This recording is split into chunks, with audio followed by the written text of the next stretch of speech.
Hello, today we're going to talk about multi-step reaction energy profiles. So when you have multiple steps in a reaction, you're going to have multiple peaks in your energy profile. And each peak is going to be a separate activated complex or transition state, depending on your terminology there. But you'll always start with the reactants of the first step and then the products of the final step at the end. And then you'll have a separate activation energy for each step in the reaction. So this particular image has a two-step reaction, 1, 2. So it has two activation energies. And the activation energy is always from the start of the step to the top of the peak.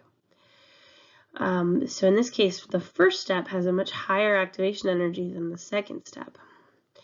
And we will always assume that the one with the greater activation energy is going to be the slower step.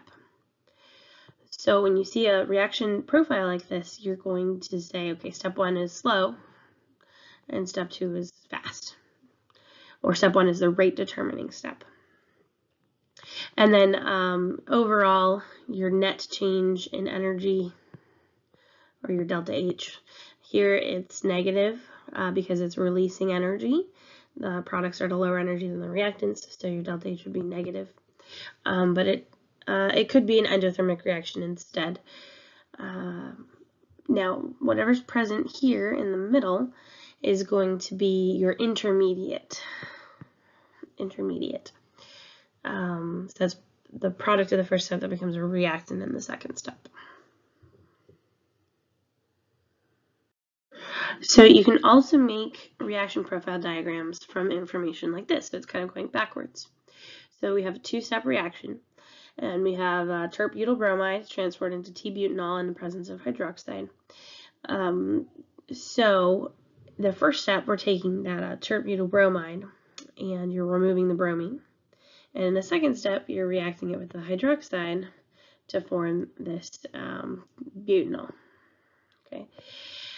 Now,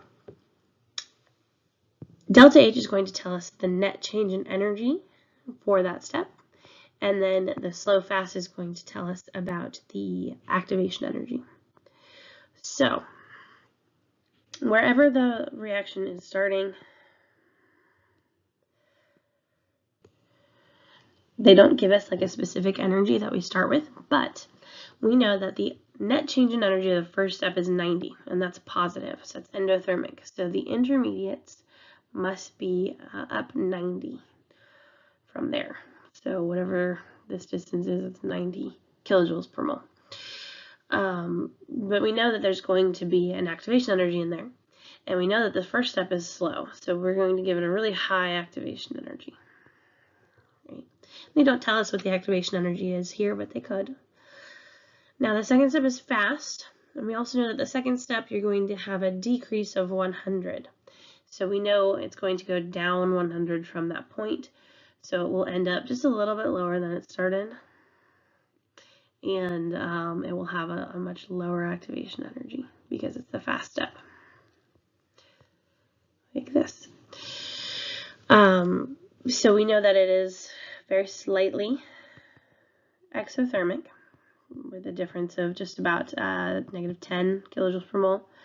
And we know the first step is the slow step. It has a much greater activation energy. Second step is fast. The intermediates are in between there. And so that is how you would draw your two-step reaction profile diagram. You can also be asked to draw something like this, three-step mechanism that is exothermic overall.